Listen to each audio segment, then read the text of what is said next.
c'est la télé-réalité, c'est la vie.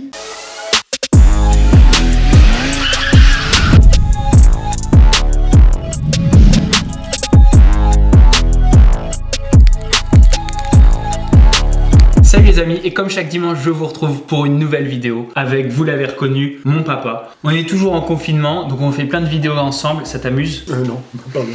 Comme tout le monde un petit peu, mon papa est un fan des... Marseillais. Oui, mais enfin bon, hein. C'est parce qu'on s'embête le soir aussi. Mais... Et j'ai une petite question, est-ce qu'avant le confinement, avant qu'on s'embête, avant qu'on soit coincé chez nous, est-ce que tu regardais les Marseillais? Oui, c'est toi qui étais dans ce petit milieu, on va dire, donc... toi, ça te rappelle. Voilà. En fait, il est devenu accro, après que je sois passé par la télé, il est devenu accro à la télé-réalité alors que tu n'avais jamais regardé avant. Non. Et je pense qu'on peut dire aujourd'hui que tu es un spécialiste, tu as acquis une expertise. Sans me vanter, je pense que oui. Et bien cette expertise, on a décidé de vous en faire bénéficier. Oui. Et on va faire une analyse de cette saison des Marseillais, oui. En passant par chaque profil, un petit débrief, et on va voir un petit peu ce que tu penses de sa performance cette saison. Alors on va commencer par le noyau dur des Marseillais. Kevin et Julien, et leur femme. Alors d'abord on va commencer par Julien, c'est un peu le chef, c'est un peu le roi. Oui. Qu'est-ce que tu penses de sa performance cette saison? Il a été bon. Est-ce que c'est la première fois qu'on voit le carnet des problèmes? Ah non, c'est pas la première fois, non. Oula. Les problèmes. Ils ont tenté de faire croire que lui et Manon avaient quelques petites dissensions. Ça c'est bullshit. Ça me semblait un peu monter de toutes pièces. Une note sur 10 pour son travail cette saison? 8. 8 sur 10. Il faut qu'il arrête un peu de rouler les épaules devant la caméra. Kevin. Alors Kevin, j'ai envie de dire, il s'empâte un peu. Il s'empâte mais un peu. Pas physiquement, hein. Moi je l'aime bien, je le connais depuis longtemps. J'ai l'impression qu'il a envie de s'éloigner un peu de tout ça. Il a l'air d'en avoir marre. Un peu. Il a envie plutôt de se consacrer à sa petite fille et à sa femme, quoi. Ce qui est plutôt bien. Bah, ça veut oui, dire qu'il s'est rangé en fait, mais Kevin. C'est la télé-réalité, c'est la vie. Leurs deux femmes. On commence par Manon. Alors Manon, je suis pas très fan. Elle joue un petit peu à la grande chef de la villa. Il faut qu'on passe par elle pour tout, elle a son jugement sur tout, elle décide de tout, mais non, il faut qu'elle soit un peu plus cool, un petit peu plus détachée. C'est vrai, c'est la femme du chef. Mais en même temps, la femme du chef, c'est pas forcément le meilleur rôle, quoi. Hein. Faut qu'elle garde son rôle personnel. Et sans c'était être la quoi femme son du rôle chef. personnel? Ça date d'un peu avant que je m'y intéresse. Je me suis intéressé. Hein. Avec des pincettes. Carla. Carla, bon bah, c'est la petite maman, elle est gentille, on la voit pas trop hein, parce qu'elle s'intéresse plus à son bébé et c'est normal. J'ai l'impression que ça a toujours été un peu ta favorite. Ah, quand elle était avec toi à Moundir, je dois dire que oui, j'aimais bien. Mais maintenant encore, hein, elle est moins présente, on va dire, de par son rôle de maman. Le célibataire, l'éternel célibataire du noyau dur, Paga. Paga, lui il me fait rire, il est trop marrant. Je trouve que c'est le plus drôle dans cette saison. C'est le plus drôle. Il a des petites remarques tout le temps, si tu les écoutes bien, ça vaut le coup de les regarder une deuxième fois. C'est pour ça d'ailleurs que je me reprends toujours l'épisode de la veille en double. Ouais, et puis il se prend pas au sérieux. À ton avis, sur 10, les sentiments de Paga pour Vivi? Désolé Vivi, hein, mais moi je dirais 6, 7 maximum. Ah, quand même, c'est quand même beaucoup, je trouve. Oh bah quand même, il a un petit peu des sentiments, c'est pas un vilain garçon. Moi je lui aurais doucement mis un 4.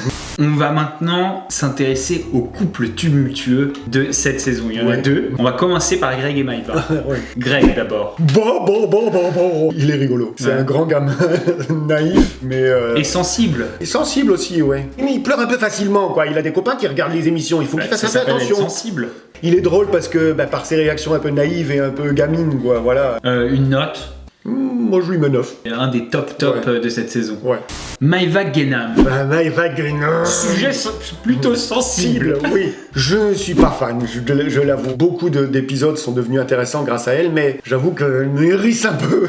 Elle t'énerve. C'est un peu là que nos opinions divergent. Elle m'énerve, moi. Elle se laisse pas marcher sur les pieds. Mais tu serais pas un peu en train de passer de la pommade à Maïva par hasard? Oups. Non, moi je la trouve cool. Je la trouve cool. Et elle peut même être émouvante et sensible une fois de temps en temps, même si on peut douter de sa sincérité. C'est vrai, mais c'est avec elle que je me ressens la plus grande différence d'âge et de réaction. T'arrives pas à t'identifier à elle. Je ne m'identifie pas trop. C'est à qui que tu t'identifies? Non, je sais pas trop, là, j'ai pas T'es obligé, t'as pas le choix. J'ai pas réfléchi. Bah réfléchis maintenant. Non. Dis-le, allez. Ouh, non. J'aimerais bien faire comme Paga. J'aime bien rigoler. Je suis d'accord. Voilà. Le deuxième couple sulfureux, s'il en est, de cette saison. Oui. Bien sûr. Bien sûr. C'est toi qui le dis. Non, c'est toi, dis-le. c'est toi. Non, dis-le. Non, dis-le. Non, dis-le. Alix et Benji. Alix, oh Oui. On commence par Benji. Benji, bon, oui, bon. T'as rien à dire? Oui, Qu'est-ce que tu non, penses de Benji? il joue son rôle de macho, beau gosse de la villa, voilà. Une petite remarque sur le fait que ce soit clairement le crush de maman. Mon avis est un petit peu bousculé. Biaisé. Moi, je crois que c'est le profil que j'aime le moins de cette saison. Ce profil du macho, toujours un peu à la limite de vouloir se battre, d'être un peu menaçant avec d'autres gars, etc.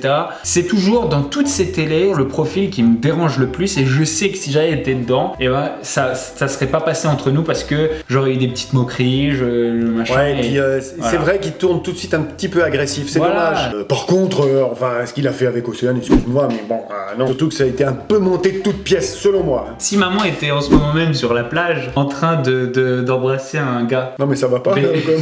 Benji, il manque aussi un peu de personnalité. J'ai entendu qu'il s'était fait un voilier sur le dos après avoir vu le mien. C'est lui qui t'a copié, c'est fou. Il s'est quand même fait exactement le mien après moi, tu vois. Maintenant, on passe à Alix DMX. Oui. Bon Alix, écoute, c'est une très jolie jeune fille, et puis voilà, qu'est-ce que tu veux, c'est la plus belle cette saison. Oui, selon moi, oui. Ouais. Oui. Mais maintenant, on s'en fout de son physique, parlons de son caractère. Je la trouve quand même assez jolie. Son caractère. Oui. Écoute, elle a un sacré caractère, mais c'est ce qui va bien avec ce genre de fille, quoi. C'est normal. Elle se laisse pas faire. Non. Elle se laisse pas faire, mais je trouve qu'elle est un peu faible quand même. Il la trompe, elle revient, elle dit je me remettrai plus avec lui. En 2 jours, elle recommence à lui faire des petits sourires. Qu'elle revienne trop sur sa décision. Ouais, qu'elle revienne trop sur sa décision, ça m'a un peu déçu.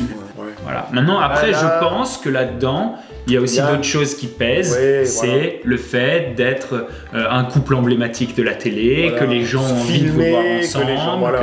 On passe maintenant à Océane. Toi, tu l'aimes pas? Non. Et ben moi, je trouve que Océane, elle est mal jugée dans cette saison parce que d'une part, elle a rien à se reprocher, elle est célibataire. Elle aime bien Benji, elle se rapproche de lui. Moi, la seule chose qui me déçoit un petit peu chez Océane, c'est qu'elle aime bien Benji. On fait pas ce genre de choses. Si une fille est avec quelqu'un, tu essaies pas là, en fait, pause. T'es en train de me dire que le comportement de Benji, t'étais plutôt ok avec ça, et le comportement d'Océane, qui est célibataire, qui ne connaît pas Alix, qui arrive dans cette télé où elle connaît personne et qui se rapproche d'un gars qui lui plaît, là tu le cautionnes pas? Si, oui, t'as raison. T'es complètement fou, mon pauvre. Tu disjonctes. C'est vrai, t'as un peu...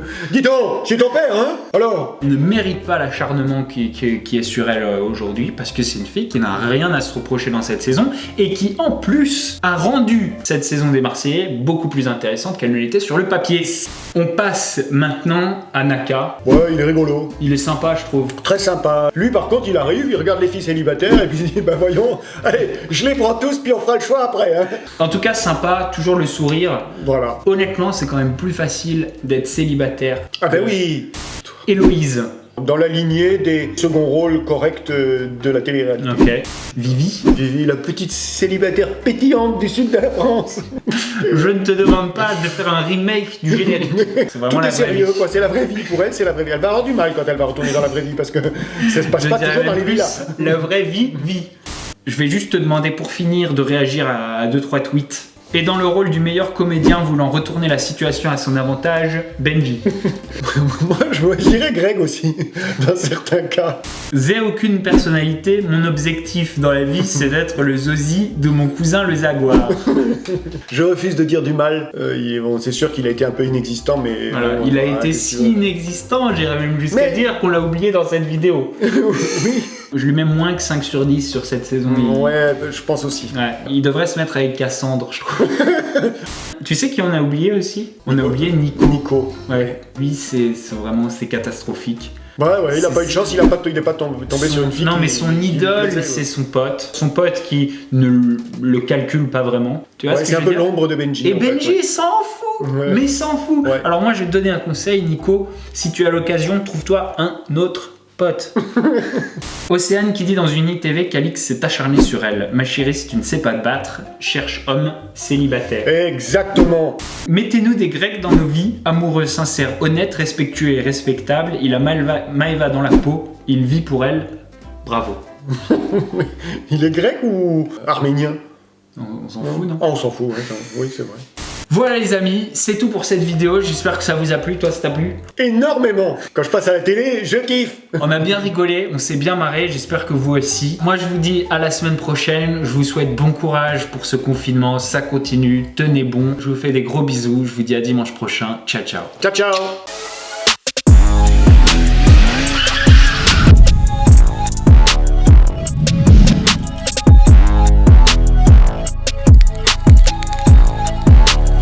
Ça met un peu d'ambiance dans la villa. Bah ouais, ça met un peu d'ambiance et puis c'est agréable de voir une jeune fille qui se laisse pas marcher sur les pieds. Exactement. Parce que quand on se rappelle un petit peu à l'époque de Carla, de Manon, il faut se rappeler que ces filles-là, elles se sont fait tromper de tous les côtés et puis elles revenaient toujours et puis elles ont jamais... Tu vois ce que je veux dire? Ouais, peut-être. À un moment donné, pas c'est trop cool de intéressé, voir une fille forte.